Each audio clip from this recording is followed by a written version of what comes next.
22 जून 2026च्या दुपारी 2:30 वाजता लखनौच्या अलीगंजमध्ये जे काही घडलं ते ऐकून कोणत्याही बापाच्या काळजाचा थरकाप उडेल। 23 वर्षाच्या सुखमनी सिंग या विद्यार्थ्याचा त्याच्या वडिलांना शेवटचा फोन येतो, बाबा वाचवा, इथे आग लागली आहे, माझा दम गुदमरतोय, आणि फोन कट होतो। 2:36 पे कॉल आई थी उसकी कि पापा मुझे बचा लीजिए, यहाँ आग लग गई है। 15 निष्पाप विद्यार्थ्यांचा जीव घेणारा हा डिजिटल मृत्यूचा सापळा कोणी रचला? ही आग होती की प्रशासनानं केलेला मर्डर?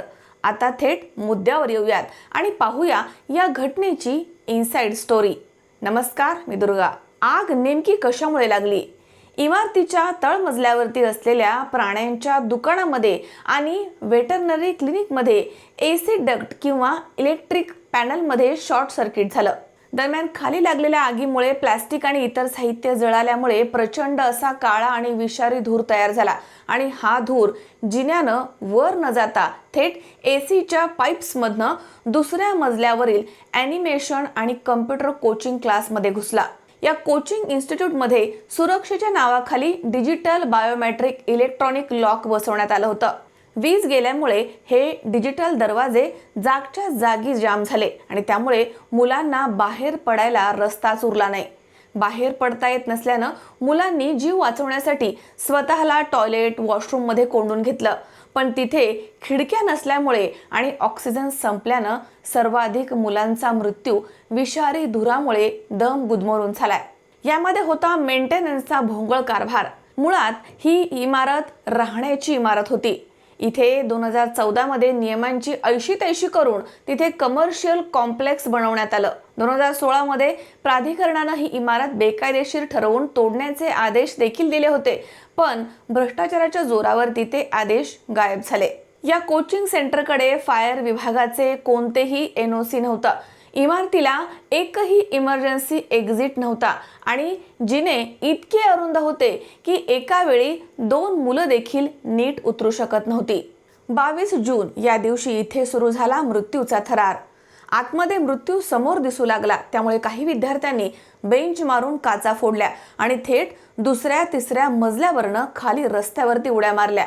यामध्ये अनेक जण गंभीर जखमी देखील झाले आहेत। फायर ब्रिगेड येण्याच्या पूर्वी स्थानिक तरुणांनी खाली गाद्या धरल्या आणि खिडकीमध्ये लटकणाऱ्या 5-6 मुलांचे प्राण वाचवले आहेत। इमारतीच्या बाजूनं रस्ता नसल्यामुळे अग्निशमक दलाच्या जवानांनी शेजारच्या बिल्डिंगची भिंत तोडून आतमध्ये प्रवेश केला आणि अडकलेल्या इतर मुलांना बाहेर काढलाय।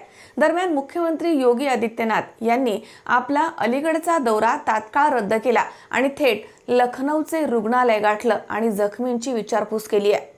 या गंभीर प्रकरणामध्ये निष्काळजीपणामुळे केएल सिंग, गौरव कुमार, अनिल कुमार आणि प्रमोद पांडे या 4 सरकारी अधिकाऱ्यांना तात्काळ निलंबित करण्यात आलंय।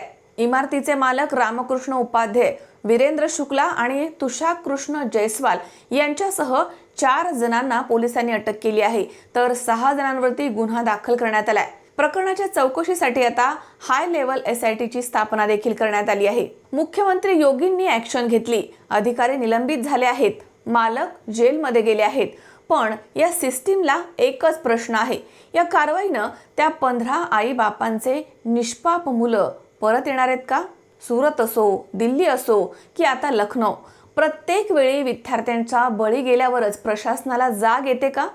दुर्घटना घडल्यानंतरच सेफ्टी ऑडिटचं नाटक केलं जातं आणि त्यामुळे जोपर्यंत बेकायदेशीर कोचिंग चालवणाऱ्यांवरती थेट कारवाई केली जात नाही, तोपर्यंत हे मृत्यूचे सापळे बंद होणार नाहीत।